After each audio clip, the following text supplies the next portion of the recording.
No es solo la inclemencia del tiempo lo que pasa en este estudio, sino que tenemos un micrófono que patea. Yo no puedo creer, estoy electrocutado. Bueno, Estoy incandescente, dijo un amigo está mío. bien. Bueno, escúchame, este bloque es muy largo porque lo tenemos al Eximio. No, no es muy largo, es lo que corresponde. Le vamos Entonces, a le vamos a dar espacio. a que hable. A Juan Carlos Cheve, que como ustedes saben y los que no, se le cuento, es un especialista en temas ambientales del punto de vista natural. Sí. O sea, conocedor de planta, pájaro y bichito que anda caminando por las tierras. Él conoce. Conoce el plumerío. Todos los pajaritos, el color, cómo cantan, qué pasa con las plantas, si las hormigas le comen, no le comen la hormiga. Todo sabe. Todo sabe. Es impresionante. Sabe. Pero bueno, para el mate anda más o menos. Tengo que reconocerlo, que se le lava rápido.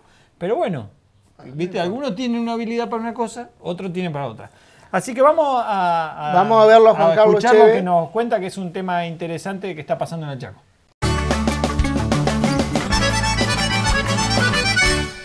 Juan Carlos, la situación ambiental siempre está en riesgo y hay situaciones que no nos gustaría que fuesen reales.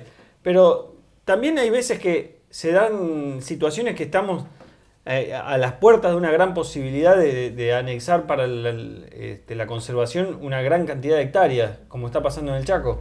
Sí, en realidad, hace 3, 4 años atrás, habíamos, desde la Administración de Parques Nacionales, me había tocado a mí formar parte de la delegación, habíamos tomado contacto con el gobernador por entonces del Chaco, Rosas, para plantearle una propuesta integral de conservación de áreas en el Chaco, que es muy...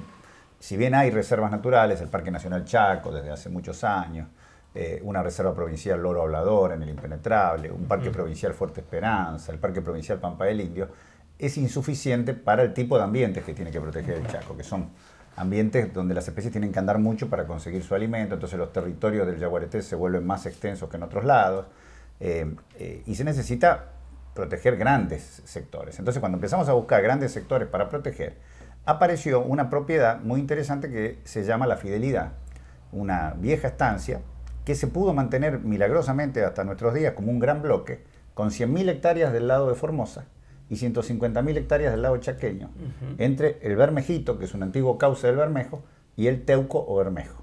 O sea que la propiedad está cruzada en el medio por este río.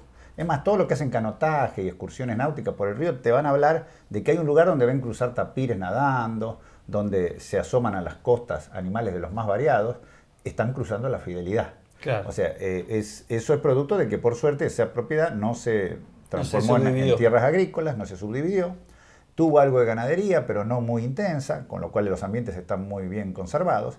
Y en el sector chaqueño, sí, en los últimos años, el propietario, el único propietario de esa propiedad, Manuel Roseo, había empezado a explotar el bosque.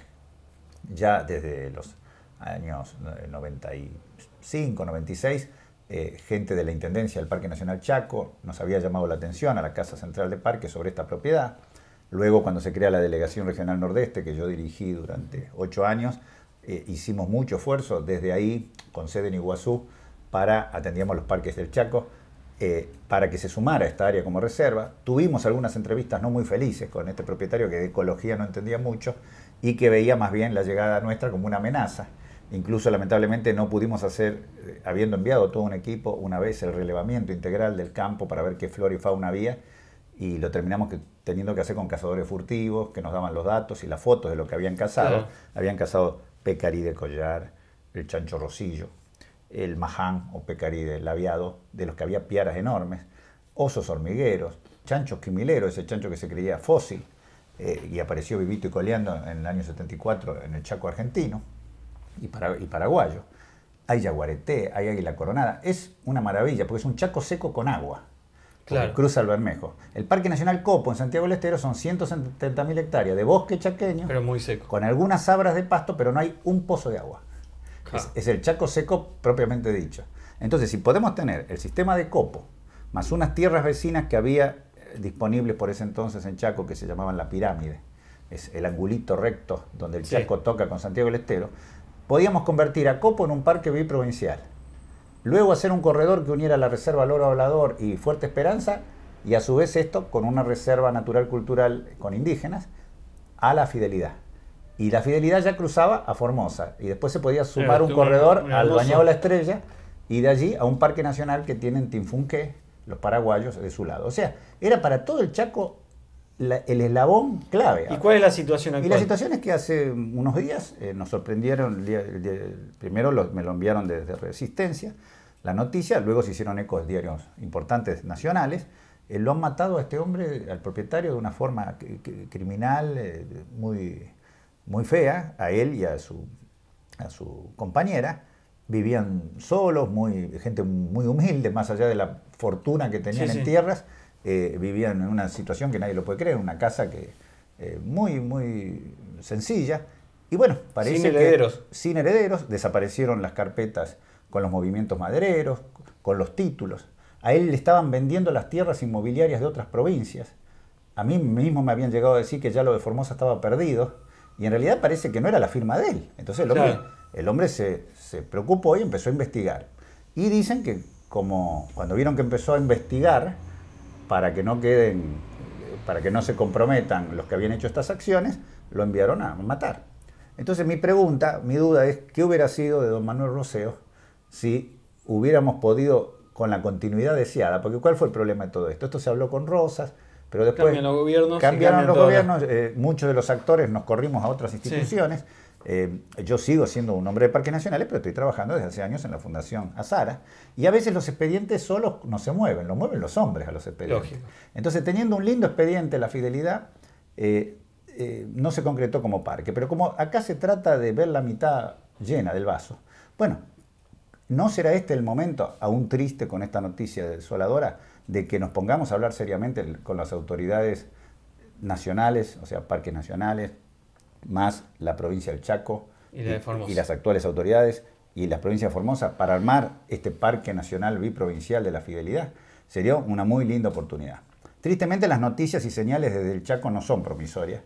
Yo sé que te duele a vos por lo que estoy diciendo, pero vamos a ser realistas, porque también en esa reunión con Rosas habíamos logrado el visto bueno de las autoridades chaqueñas para que un terreno de dominio nacional de 5.000 hectáreas, la Laguna del Palmar, pegadita al río Paraguay, alimentada por el río Paraguay con sus crecientes, con selvas en galerías del río Paraguay, en lo que era parte del viejo ingenio Las Palmas.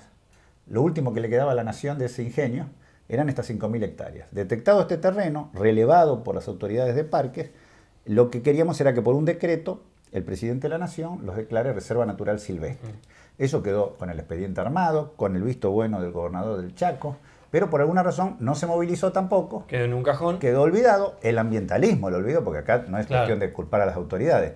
Hay un movimiento ambientalista que no puede estar preocupado solo por el reciclado de la basura o por si descontaminan el riachuelo. Eso es una visión muy porteña y centralista del ambientalismo. La Argentina sigue siendo bosque chaqueño. Sigue teniendo ambientes que no están protegidos. ¿Con qué reserva la Argentina protege las costas del río Paraguay? El segundo río en diversidad de peces de la Argentina, después del Alto Paraná. Con ninguna. Porque Pilcomayo llegaba al río Paraguay, pero se achicó a lo que es hoy. Sobre el río Pilcomayo, 60.000 hectáreas, y llegó a tener 260.000 hectáreas en algún momento. Pero le nació Clorinda adentro. Entonces, a fines de la década del 60, ese parque nacional, mucha gente esto no lo sabe, por eso lo cuento, se redujo. Y ahí se perdió la presencia sobre el río Paraguay, que es un ambiente muy interesante porque bajan elementos del Pantanal, de flora y fauna. Era el último lugar que sabíamos a ciencia cierta que en el Chaco había ciervos los pantanos. En la provincia del Chaco. Está en una situación muy precaria esta especie, que es monumento provincial. Y bueno, tristemente la noticia que me llega es que la ONAVE, el Organismo Nacional de Bienes del Estado, que era el propietario circunstancial de estas tierras, decidió dárselas por un pedido del gobernador a la provincia del Chaco. Y la provincia del Chaco lo que hizo fue municipalizarlas, dando la mitad a la Leonesa y la mitad a la localidad de Las Palmas, que son dos localidades que están ahí, crecieron juntas, digamos, pero siempre en pugna. Y bueno, ahora lo vamos a repartir como si fuera una gran torta, la Laguna del Palmar. Cuando en realidad podría haber sido una gran reserva nacional, un atractivo turístico fenomenal a kilómetros de Resistencia, al que se podía llegar muy fácilmente. No era meterse allá a explorar el oeste, la Fidelidad, la Fidelidad es remota comparada con esto. De paso para y en definitiva, viéndolo en conjunto, si Chaco tenía la Reserva Laguna del Palmar, la pequeña reserva satélite que está ya creada de Colonia Benítez, que es muy chiquita, pero es una reserva natural educativa, el Parque Provincial Pampa del Indio, el Parque Nacional Chaco, La Fidelidad, Loro Hablador y Fuerte Esperanza. Y Copo, que está en Santiago, pero funciona ecosistémicamente para Chaco, teníamos una posibilidad de decir, Chaco hizo realidad la conservación de todas las especies que declaró monumentos provinciales. Bueno, estamos a tiempo todavía de enderezar el camino. Yo espero que, por lo menos, haciéndose eco de esto, alguien levante esta vieja deuda y ahora, aunque sean los municipios, las declaren sus sectores parques naturales municipales. Y volvemos de nuevo al comienzo de la historia, ¿no? Seguro. Bueno, muchísimas gracias. No, gracias, esperemos tener buenas noticias. Esperemos que sí.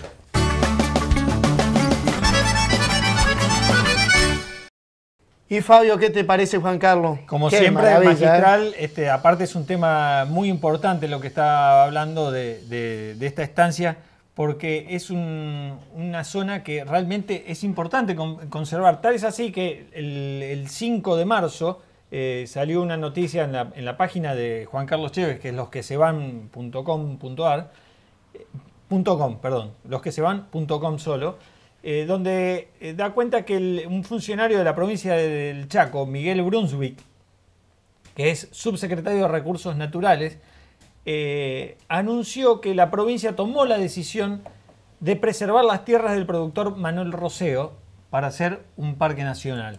Esto es importante que lo haya anunciado el Estado provincial, porque quiere decir que ya, como se viene trabajando de mucho antes con el otro gobernador Rosas, que hay una intención de proteger todas esas tierras. Sí, sí. Porque lamentablemente hay gente muy mezquina que está haciendo negocios tratando de vender esas tierras, y bueno, hay toda una historia que aparecieron herederos, pero bueno, lo importante es que la provincia tenga la intención de preservar eso y de hacer un parque nacional, que es la figura que protege legalmente una zona, ¿no? O sea, una vez que es parque nacional no se lo puede tocar más.